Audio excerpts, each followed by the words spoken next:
Hello my viewers, चलिए एक और नई कहानी आपको सुनाते हैं। और आपको ढेर सारा प्यार मेरी वीडियोस को मिल रहा है, तो इसी तरह अपना प्यार बनाए रखिए। और जो भी लोग पहली बार चैनल पर आए, प्लीज़ जल्दी से चैनल को सब्सक्राइब कर दीजिए। और वीडियो थोड़ी सी भी अच्छी लगे तो लाइक ज़रूर कर देना, और एक प्यारा सा कमेंट किए बिना नहीं जाइएगा। तो चलिए फिर आज की कहानी को शुरू कर लेते हैं। मैं और मेरे पति किसी काम के सिलसिले में बाहर गए हुए थे। जैसे ही काम खत्म करके हम वापस घर आ रहे थे, तो रास्ते में ट्रेन में सफ़र करते हुए हमने देखा कि 13-14 साल की एक लड़की टिकट मास्टर से नज़र चुराने की कोशिश कर रही थी। उसकी हरकतों से साफ जाहिर हो रहा था कि उसके पास टिकट नहीं है। अभी 2 मिनट पहले ही वह खिड़की से बाहर झांक रही थी और बड़ी खुश भी थी। लेकिन जैसे ही टिकट मास्टर आया तो सोने का नाटक करने लगी। जैसे ही टिकट मास्टर आया तो उसने टिकट दिखाने को कहा, लेकिन अब वह इतना डर गई थी कि कुछ बोल नहीं पा रही थी। बस लाचार और बेबस नज़रों से कभी हमारी तरफ देखती तो कभी टिकट मास्टर को देखती। लेकिन टिकट मास्टर कहाँ मानने वाला था। वह तो भांप गया था। वह जान चुका था कि उसके पास टिकट नहीं है। वह लगातार उसे टॉर्चर करने लगा। टिकट मास्टर का इस तरह का बर्ताव देखकर मेरे दिल में एहसास पैदा हुआ, और मैंने अपने पति से कहा कि यह बेचारी लड़की जात है और यह टिकट मास्टर बदतमीजी पर उतर आया है। आप ही इस लड़की का किराया दे दीजिए। ऐसा ना हो कि ट्रेन में इस छोटी सी बच्ची का तमाशा बन जाए। मेरे पति समझदार थे। उन्होंने मेरी बात मानकर टिकट मास्टर को बुलाकर कहा, इस लड़की का किराया मैं दे रहा हूँ, इसलिए वह उसे कुछ ना कहे। टिकट मास्टर पैसे लेकर चला गया। उस लड़की की आंखें आंसू से भर चुकी थी। वह अपनी पलकों को तेजी से झपकते हुए अपने आंसू को रोकने की कोशिश कर रही थी, मगर देखने से ऐसा लग रहा था कि वह कुछ ही पलों में फूट फूट कर रोने वाली है। वह एक लाचार और बेबस नज़रों से बार बार हमें देख रही थी। मैंने उसे मुस्कुराते हुए तसल्ली दी और कहा, बेटी तुम मेरे पास वाली सीट पर बैठ जाओ। वह मेरे पास आकर बैठ गई। मैंने पूछा, तुम्हारा नाम क्या है? बोली, मेरा नाम गीता है, मैं पिछले स्टेशन से ट्रेन में बैठी हूँ। मैंने पूछा, बेटी तुम्हें कहाँ जाना है? मेरे सवाल पर उसकी आंखों में आंसू आ गए।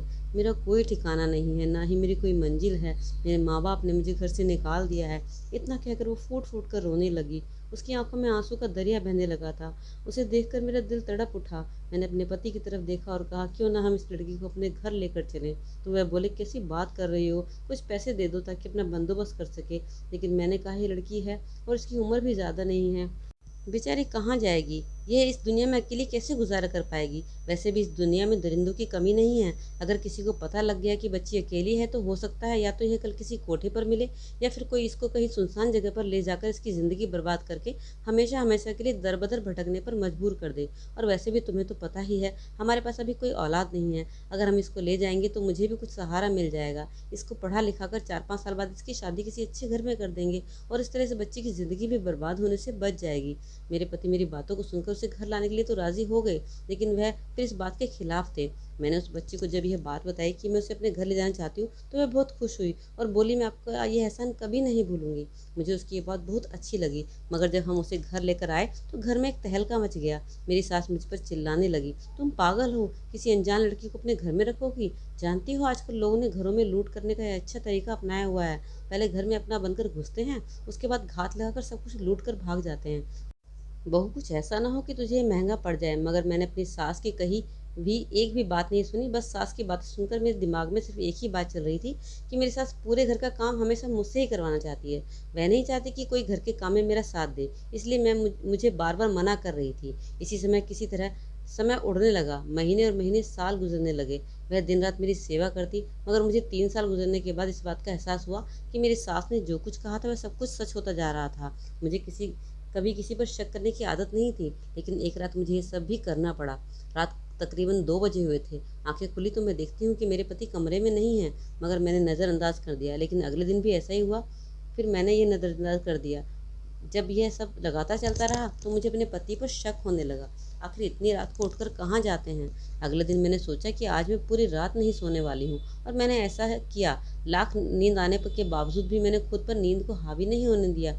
जैसे ही रात के 2 बजे मेरे पति कमरे से बाहर निकले, मैं धीरे धीरे उनके पीछे उनके साथ साथ चल पड़ी। मैंने देखा उनके कदम धीरे धीरे गीता के कमरे की तरफ बढ़ रहे थे। मन ही मन मुझे बहुत दुख हो रहा था कि कहीं ये बात सच ना हो, और साथ ही साथ मुझे अपनी सास की बातें भी याद आ रही थी। काश मैं उस वक्त अपनी सास की बात मान लेती, लेकिन मैं खुद को अपनी सास की नज़रों में हारा हुआ हुआ साबित नहीं करना चाहती थी। जैसे ही मेरे पति धीरे से दरवाज़ा खोलकर कमरे के अंदर दाखिल हुए तो मैं भी दरवाजे के पास छुप कर उन्हें देखने लगी। गीता का चेहरा देखा तो वह बिल्कुल भी खुश नहीं थी। वह देखने से ऐसी लग रही थी जैसे कोई गम खाया रहा हो। उसने मुझे देखते ही मुंह फेर लिया, लेकिन मेरे पति उसे घूर घूर कर देख रहे थे और बार बार उसकी तरफ हाथ बढ़ाकर इशारों इशारों में उसे कुछ बताने की कोशिश कर रहे थे। लेकिन गीता खुद को पीछे की ओर धकेल रही थी। ये सब देखकर मैं हैरान हो गई, अपने होश खो बैठी और मुझे ऐसा महसूस होने लगा कि जैसे मेरे पैरों के नीचे से ज़मीन खिसक गई हो। मैं अपने कमरे में आई और ज़ोर ज़ोर से रोने लगी। मैं कुछ कर भी नहीं सकती थी, मैं किसी को कुछ बता भी नहीं सकती थी, क्योंकि मैं ज़बरदस्ती से अपने घर लेकर आई थी। अगर मैंने किसी को इसके बारे में कुछ बताया तो मेरी बदनामी होगी और मुझे ताने देकर मार डालेंगे। अगले दिन गीता ने मुझसे कहा कि या तो मुझे अपने कमरे में या दादी अम्मा के पास रहने की इजाज़त दे दो। मैं उसकी बातें सुनकर हैरान थी। मैंने उससे कहा, आखिर ऐसी क्या बात है जिसकी वजह से तुम अपना कमरा बदलना चाहती हो? कुछ ना बोली और चुप हो गई, लेकिन देखने से ऐसा लग रहा था जैसे बहुत परेशान है। मैंने उसे ज़बरदस्ती पूछने की कोशिश की कि आखिर बात क्या है, लेकिन उसने सिर्फ इतना ही जवाब दिया कि मुझे अकेले में डर लगता है, और इतना कहकर उसने बात को रफा दफा कर दिया। लेकिन उसकी ये बात सुनकर मैं अंदर से खुश थी, क्योंकि मैं समझ चुकी थी कि शायद इस लड़की की कोई गलती नहीं है। हो सकता है कि सारी गलती मेरे पति की हो, वह इसको ज़बरदस्ती टॉर्चर कर रहा हो। मैंने अपनी सास से गीता को उसके कमरे में रहने की जगह देने की बात की, लेकिन मेरी सास ने साफ इनकार कर दिया। उस दिन के बाद भगवान का करना ऐसा हुआ कि मेरे पति का ट्रांसफ़र हो गया और वह जॉब के लिए किसी दूसरे शहर में चले गए। अब गीता मुझे खुश नज़र आ रही थी। अब उसे मैं कहीं और नहीं भेजना चाहती थी, क्योंकि मैं नहीं चाहती थी कि लोग मुझ पर उंगलियां उठाए कि जवान बेसहार लड़की को घर से निकाल दिया। और वैसे भी मैं उसे उसकी हिफाजत करने के लिए लेकर आई थी। मेरे पति को गए हुए तकरीबन 2 ही महीने गुजरे थे कि मुझे वह खुशखबरी मिली जिसे मिलने के लिए हर इंसान के कान तरसते हैं। मैं माँ बनने वाली थी और खुशी से फूले नहीं समा रही थी। अब मुझे किसी बात का डर नहीं था, मगर अपनी सास का रवैया देखकर मुझे बहुत मायूसी हुई। यह बात सुनने के बाद भी मेरे साथ अच्छा बर्ताव नहीं कर रही थी। बच्चे की पैदाइश में कुछ ही दिन रह गए थे। गीता ने मेरी बहुत सेवा की। कुछ दिनों में मैं महसूस कर रही थी कि वह अपना चेहरा ढक कर रखती है। मैं उसे ऐसे देख कर समझ नहीं पा रही थी कि ये ऐसा क्यों कर रही है। खैर, मैंने एक दिन गीता से पूछ ही लिया। वह बोली, मेरे चेहरे की स्किन पर अजीब तरह के दाने निकले हुए हैं, जिन्हें मैं छुपा कर रखने में अच्छा महसूस करती हूँ। मुझे गीता की बात सुनकर बड़ा अफसोस हुआ। मैंने सोचा उसे किसी स्किन स्पेशलिस्ट के पास ले जाऊंगी, मगर फिर वक्त नहीं मिला गीता के बारे में सोचने का। होश ही नहीं रहा कि मेरी डिलीवरी का टाइम बहुत नज़दीक था और आखिरकार वो दिन भी आ ही गया। मैंने एक बेटे को जन्म दिया। मेरी सास भी पोते को देखकर मेरी कदर करने लगी। बच्चे की पैदा होने के मौके पर दाई ने मेरा बहुत साथ दिया। बच्चे की डिलीवरी होने के बाद उन्होंने गीता को पास बुलाया और बोली, बेटी मेरी बात गौर से सुनो, तुम्हारी माँ की हालत नाजुक है। ऐसे में उन्हें 40 दिन तक लगातार मालिश करने की ज़रूरत है, वरना वह बीमार पड़ सकती है। और ऐसे दिनों में अगर सर्दी वगैरह का मौसम हो तो फिर सारी उम्र ये दर्द जोड़ों कर नहीं जाता है। अगर अपना ख्याल न रखा तो उम्र भर चैन से नहीं रह सकेगी, बल्कि दूसरे बच्चे की पैदाइश के वक्त और भी ज़्यादा परेशान होगी। दाई और सास की बातों ने मुझे डरा दिया था। उन्होंने गीता से मिन्नत करी कि रोज़ मेरे हाथ पैरों की मालिश कर दिया करे। दाई की बात सुनकर गीता उलझन में पड़ गई और बोली, मैं आपकी बाकी सारे काम कर दूंगी, मुझे इस तरह के कामों से दूर ही रखे। और वैसे भी मुझे इस तरह के कामों का कोई तजुर्बा नहीं है। भगवान न करे अगर कोई मुझसे गलती हो गई तो मुझे जिम्मेदार ठहराया जाएगा। इतना कहना था कि मेरी सास गुस्से से लाल हो गई। लड़की, तुझे शर्म नहीं आती? इतने सालों से तुझे इस घर में बैठा कर खिला रहे हैं, तुझे मना करते हुए शर्म नहीं आ रही? आखिर तू ऐसा क्यों बोल रही है, और ऐसा कैसे बोल सकती है? जब ये वक्त तुझ पर आएगा तब तुझे समझ में आएगा। चल, जितना कहा है उतना कर। मेरी सास मुझसे कभी 2 प्यार के शब्द नहीं बोलती थी, लेकिन आज वो मेरी भर भर के हिमायत ले रही थी। उस दिन के बाद से गीता मेरी रोज़ मालिश करने लगी, मगर उसका चेहरा अक्सर दुपट्टे से ढका होता था। एक दिन इत्तेफाक से ऐसा हुआ कि गीता मेरे हाथ की मालिश कर रही थी। शायद भगवान को ये सच दिखाना था। अचानक ही उसके चेहरे से दुपट्टा गिर गया। मैं गीता को देखकर हैरान हो गई। मेरी आंखें उसके चेहरे को देखकर फटी की फटी रह गई। मेरे होठ सिल गए। मैंने गीता से बड़ी मुश्किल से घबराते हुए कहा कि अगर तूने आज भी सच नहीं बताया तो तेरा अंजाम बुरा होने वाला है। मैं तुम्हारा वह हाल करूंगी कि जिंदगी भर भूल नहीं पाओगी। मेरी बात सुनकर गीता के चेहरे पर डर की काली परछाइयां लहराने लगी। मैंने कहा, गीता, अगर तुम सच बता दोगी तो मैं भगवान की कसम किसी से तुम्हारे बारे में कुछ नहीं कहूँगी, लेकिन अगर तुमने मुझसे झूठ बोला तो मैं तुम्हें अभी और इसी वक्त पुलिस के हवाले कर दूंगी। गीता घबराते हुए बोली, मैं एक बहुत ही गरीब घर से संबंध रखती हूँ, मगर गरीब होने के साथ साथ हमारे घर परिवार में अंधविश्वास भी भरा पड़ा है। मेरे माँ बाप जो बेटियों की पैदाइश के लिए हमेशा से नाखुश थे, उन्हें भगवान ने 5 बेटियाँ दी थी। जब छोटी बेटी की पैदाइश हुई तो मेरे पिताजी के अरमानों पर पानी फिर गया और आखिरकार उन्होंने सोचा कि मेरी बीवी सिर्फ मुझे लड़कियां ही पैदा करके दे सकती है, तो उन्होंने सोचा दूसरी शादी कर ली जाए। अभी इस बात की चर्चा घर में हुई थी कि मेरी माँ को अपनी शादी खतरे में पड़ती दिखाई दे रही थी। वह दिन रात यही कोशिश करने लगी कि एक बेटे की माँ बन जाऊँ, मगर यह कुदरत के काम है, हमारे बस में कुछ नहीं। एक दिन वह उदास बैठी थी, एक औरत मेरी माँ के पास आई और बताया कि पड़ोस के एक गांव में एक तांत्रिक आया हुआ है। उनका कहना है कि उनके पास एक ऐसी दवाई है जिसे खाकर बेटा पैदा कर सकती हो। उस औरत की यह बातें सुनकर मेरी माँ की उम्मीद भर आई और आखिरकार उसकी इच्छा पूरी हुई। उसके यहाँ बेटा उसके यहाँ बेटा पैदा हुआ। बेटे की पैदाइश पर पिताजी बहुत हैरान हुए और मम्मी से बहुत ज़्यादा प्यार करने लगे। लेकिन माँ दिल ही दिल में परेशान रहती थी कि तांत्रिक से किया गया वादा पूरा नहीं किया तो नुकसान होगा, और इसी कश्मकश में 10 साल गुजर गए। अपने वादे को पूरा ना कर सकी। पिताजी इन बातों पर यकीन नहीं करते थे। माँ का वह बेटा मैं ही था।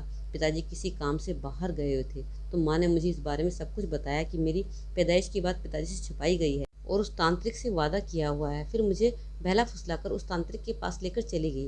मुझे बहुत डर लग रहा था। तांत्रिक के बारे में मेरे ख्याल अच्छे नहीं थे। उसके चेहरे मुझे देखकर खुश हो रहे थे और माँ से कहने लगी कि कहाँ थी इतने दिन तक, बेटा मिल गया तो हमें भूल गई क्या? मैंने तुझे बताया नहीं था कि अगर तू इसको हमारे पास ना लेकर आई तो बहुत बड़ा नुकसान उठाना पड़ सकता है।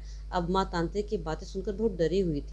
थोड़ी देर चुप रहकर बोली कि बाबा मुझे बताइए कि अब मुझे क्या करना है, इसका कोई उपाय नहीं है। कुछ देर तंत्र मंत्र पढ़ने के बाद तांत्रिक मेरी माँ से बोला कि तूने यहाँ आने में बहुत देर कर दी है, अब इस बच्चे को हमारे हवाले कर दे, वरना यह बच्चा अपनी जान से हाथ धो बैठेगा। यह सब सुनकर माँ बहुत घबरा गई और उसने मुझे उस मक्कार तांत्रिक के हवाले करके वापस चली गई। मैंने वहाँ पर उन लोगों से मिन्नत की कि मुझे मेरे घर जाने दो, मगर किसी ने भी मेरी एक न सुनी। और 2-4 दिन गुजरने के बाद मुझे पता चला कि उन लोगों का कारोबार कुछ और है। ये लोग बच्चों के हाथ पांव तोड़ मरोड़ कर उनसे भीख मंगवाते हैं। मैं सब समझ चुका था। तांत्रिक मेरे साथ भी कुछ ऐसे ही गलत करने वाले थे। फिर किसी तरह बड़ी मुश्किल से छुपाते हुए एक छोटी बच्ची का लिबास पहनकर वहाँ से गायब हो गया और पीछे मुड़कर दोबारा नहीं देखा और ट्रेन में आकर बैठ गया। और उसके बाद आप मुझे अपने घर ले आए। शुरू में तो सब कुछ ठीक था, मगर मैं बिल्कुल भी बुरा नहीं था। मेरा यकीन करो, मैंने हमेशा आपको माँ की नज़र से देखा है। मैं आज भी आपकी बहुत इज्जत करता हूँ। कुछ दिनों से मुझे लग रहा था कि मेरे चेहरे पर दाढ़ी के बाल आ रहे हैं, जिन्हें छुपाने के लिए मैंने खींचने की कोशिश भी की, मगर मैं नाकाम रहा। इसलिए आपसे मुंह छुपा रहा था कि कहीं आपकी नज़र ना पड़ जाए। भगवान के लिए मुझे माफ़ कर दे। मुझे पुलिस वालों से बहुत डर लगता है। मुझे बचा लीजिए, उम्र भर आपका एहसानमंद रहूँगा। इतना कहकर रोते हुए मेरे कदमों में गिर गया। मैंने उसे अपने कदमों से उठाया और कहा, गीता मुझे नहीं पता था कि तुम एक लड़का हो, तुम्हारी मजबूरी भी नहीं पता थी, मगर अब अगर मेरे पति को पता लग गया तो यहाँ एक हंगामा हो जाएगा। तुम भगवान के लिए यहाँ से चले जाओ। मैं तुम्हें कुछ पैसे और जेवर दे रही हूँ, उन्हें इस्तेमाल में लाकर अपने लिए कुछ बेहतर करने की कोशिश करना, मगर यहाँ नज़र मत आना, वरना मेरी ज़िंदगी मुश्किल में पड़ जाएगी। मैंने उसे अपनी अलमारी से निकाल कर जेवरात और कुछ पैसे दे दिए ताकि वह उन्हें बेचकर अपना गुजारा कर सके। और उस दिन के बाद से लड़की नाम लेकर घूमने वाला गीता नाम का लड़का मुझे अपने घर के आसपास कहीं नज़र नहीं आया। मगर आज भी इस किस्से को याद करती हूँ तो सोचती हूँ कि काश अपनी सास की बात मान लेती। अब मुझे यह ताना बार बार सुनने को मिलता है कि औलाद क्या हुई, जवान लड़की से काम निकलवाकर घर से निकाल दिया। दोस्तों, ऐसा नहीं है कि हम किसी यतीम बच्चे को सहारा नहीं दे सकते, लेकिन उसके बारे में पूरी तरह जांच पड़ताल भी करनी चाहिए। अगर आपको कहीं कोई ऐसी बेसहारा बच्चा दिखाई दे तो सबसे पहले उसको किसी नज़दीकी पुलिस स्टेशन में ले जाकर उसका पंजीकरण कराएं या किसी अनाथ आश्रम में जमा कराएं। और अगर आपको किसी बच्चे को गोद लेना भी है, या तो किसी अनाथ आश्रम से लें या फिर अपने घर परिवार की जाने पहचाने सदस्य से लें। तो दोस्तों, मुझे आशा है कि आपको कहानी पसंद आई होगी और ज़रूर आपने इस कहानी से कुछ ना कुछ सीखा होगा। और जो भी आप सोचते हैं इस कहानी के बारे में, प्लीज़ कमेंट सेक्शन में ज़रूर बताइएगा और लाइक कर दीजिए जल्दी से वीडियो को। चलिए फिर मिलते हैं एक नई कहानी के साथ अगले वीडियो में। Bye bye.